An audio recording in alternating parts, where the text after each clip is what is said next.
En unas relaciones sociales, el día de hoy, el grado más alto es el de la amistad. Estoy hablando de relaciones interpersonales, no familiares, sino en la sociedad. El grado más alto es el de la amistad. Porque un amigo es aquel que te confía sus planes. Amigo es aquel que te dice lo que guarda en su corazón, el que confía en ti. Un trabajador, un compañero de trabajo, no te habla de lo que está sucediendo en su corazón, mucho menos de sus planes, sueños o miedos. Solamente habla de negocios. Pero un amigo es aquel que los negocios quedan a un lado. Lo que al amigo le interesa es compartirte lo que hay en su corazón.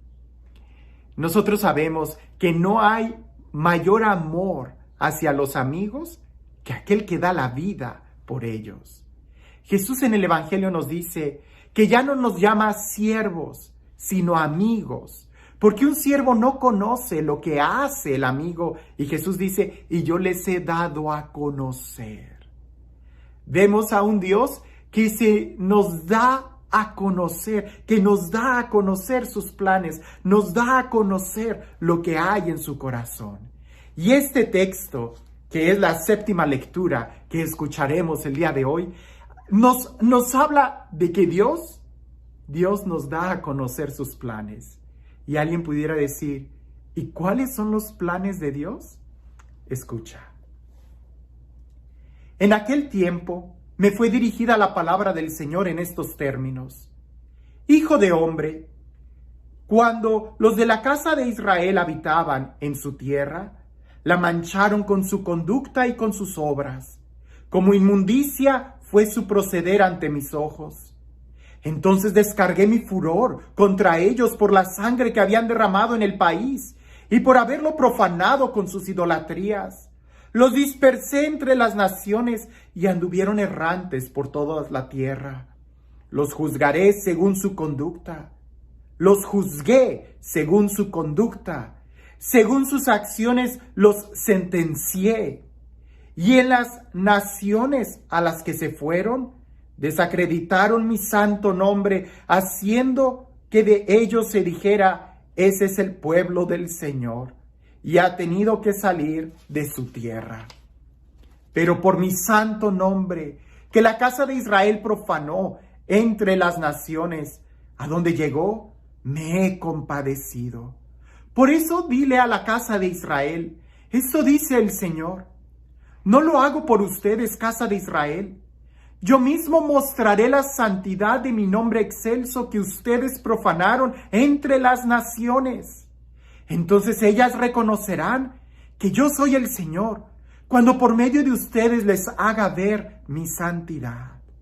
Los sacaré a ustedes de entre las naciones, los reuniré de todos los países y los llevaré a su tierra. Los rociaré con agua pura y quedarán purificados. Los purificaré de todas sus inmundicias e idolatrías. Les daré un corazón nuevo y les infundiré un espíritu nuevo. Arrancaré de ustedes el corazón de piedra y les daré un corazón de carne. Les infundiré mi espíritu y los haré vivir según mis preceptos y guardar y cumplir mis mandamientos. Habitarán en la tierra que di a sus padres. Ustedes serán mi pueblo y yo seré su Dios.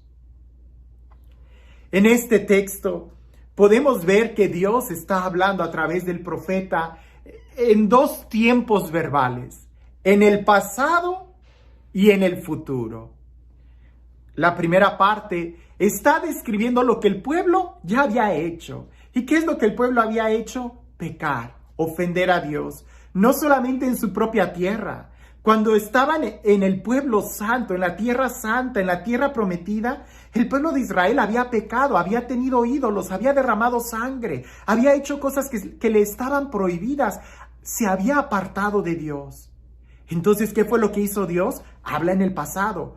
Esto es lo que ya había sucedido. Entonces dice que Dios los castigó en el pasado, hizo que se dispersaran por toda la tierra, los sacó de la tierra prometida. ¿Y qué hizo el pueblo en el pasado? En el pasado dice que aún entre los paganos y los extranjeros, ellos todavía seguían ofendiendo al Señor, a tal grado que el nombre de Dios había sido ofendido en todos lados, en la ciudad santa y también allá afuera. Y ahora, ¿qué es lo que hace el Señor? Hasta ese momento, lo que hace el Señor es empezar a prometer cosas buenas. Ya no los va a castigar, al contrario, los va a llenar de mucho amor. Este texto es muy importante porque en alguno de los textos anteriores que acabamos de meditar en esta noche, en este día, se hablaba de que hay un texto donde Dios revela una nueva forma de Él mismo, de su personalidad. Y yo pudiera decir que no es que Dios esté cambiando, lo que pasa es que el pueblo es el que tiene que cambiar y tiene que ir conociendo a Dios de poco a poco. En el texto anterior habíamos meditado que Dios revela ahora como un Dios enamorado, como un Dios que ama. Antes era un Dios de los ejércitos, fuerte, invencible, implacable, que castigaba. Pero después Dios se revela que no es así, que en realidad es un enamorado, que en realidad busca al pueblo, que en realidad trata de seducir a su pueblo Israel.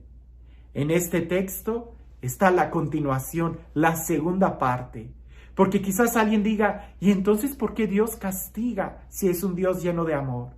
Eso era parte del Antiguo Testamento, de una manera muy arcaica, muy infantil. Ya explicamos que porque era necesario reconocer la gravedad del pecado. Por eso Dios en primera instancia se revela como un Dios que castiga, pero ya después se nos revela que no es así, que en realidad es un Dios tierno, un Dios que ama. Algunos teólogos lo han definido como el Dios que es padre con sentimientos de madre, con sentimientos de una mujer que ama a su hijo, a su criatura. Otros textos nos hablan de que Dios es el enamorado que trata de conquistar a Israel. Pero el texto que estamos leyendo en este momento habla de la acción, de la actitud, de lo que Dios va a hacer. Él ya se había revelado como un Dios lleno de amor, pero ahora empieza a revelar que Él va a amar al pueblo, que Dios lo va a salvar, le va a cambiar ese corazón de piedra por un corazón de carne que sepa amar, que Dios los va a limpiar a su pueblo, los va a rociar con agua pura.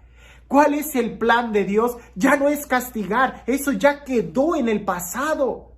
En este texto se ve el movimiento. Antes castigaba, pero el castigo, ¿a quién le ayuda el castigo? Tendrías que ser muy infantil, muy inmaduro para poder aprender la lección a través de castigos. Ahora el Señor dice que nos va a amar, que nos va a conquistar, que nos va a seducir, que nos va a cambiar el corazón de piedra, que nos va a rociar agua pura, que nos va a purificar de todas las inmundicias. Al joven, a aquel soñador, ya no entiende por castigos, ahora entiende por amor. Y Dios ya está viendo en el pueblo la madurez de un joven, de un adolescente ya maduro, que no va a entender con castigos, sino ahora va a entender con amor. En este texto, Dios nos revela sus planes. ¿Cuáles son sus planes para nosotros? ¿Exterminarnos y hacer un nuevo pueblo, una nueva nación? No. Los planes son un derroche de amor. Los planes son el hacer que nosotros entendamos en una experiencia de amor y desde ahí nosotros empezaremos a caminar según sus preceptos, según sus mandatos. Una pregunta para meditar sería muy buena.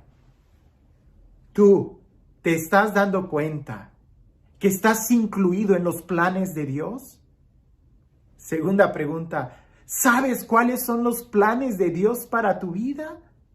¿Sabes que Dios quiere cambiar ese corazón de piedra, ese corazón herido, por un corazón que sepa amar? Y tercera pregunta, ¿estás caminando con Él? ¿Te estás dejando amar por Dios? Porque créeme que aunque Dios sea Dios, jamás va a quitarte tu libertad. A ti y a mí nos corresponde ahora dejarnos amar.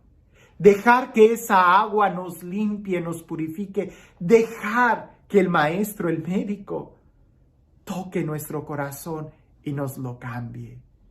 Pero aunque Dios sea aquel enamorado que quiere seducirnos, si tú y yo no queremos, no nos va a obligar.